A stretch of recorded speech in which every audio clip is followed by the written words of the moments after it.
Evening, everybody. The National Federation of High Schools have given states the green light to implement a shot clock for high school basketball. Now, that very well could happen in Indiana, Kentucky, and Illinois. But when? Blake Sandlin has the story. The shot clock. What has traditionally been a fixture in college and professional basketball might soon be coming to a high school near you. Last week, the NFHS approved a 35-second shot clock beginning in the 2022-23 season. The new rule isn't a mandate, and each state can decide whether to approve it. A shot clock would dramatically change the pace of play in high school basketball, but IHSAA Commissioner Paul Neidick isn't sold. The name of the game, as always, is to win.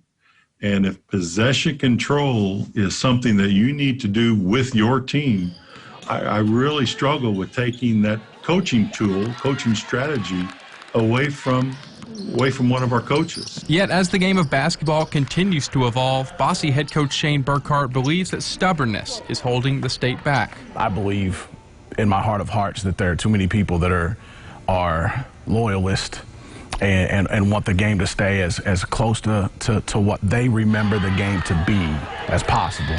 And that's not necessarily how the game is being played today, and it's not necessarily how the game is being coached today at the highest level.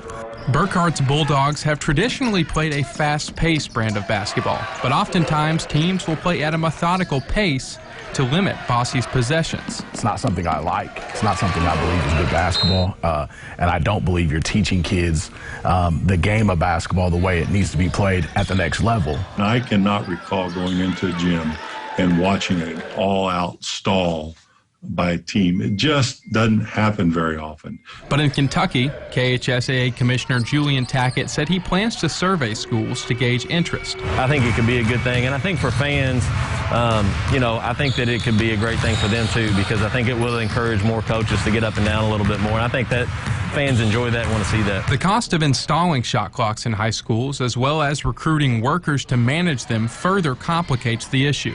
That burden would rest squarely on each individual high school's athletic budget. At this point where we stand, I think cost definitely is a concern, and I think if it wasn't a concern, there'd probably be more support from ADs. Neidick said he's open to the idea of a shot clock if the rule garners majority support in the state. With 8 states already on board and the rule taking effect in 2022, the clock is ticking. Blake Sandlin, Eyewitness News.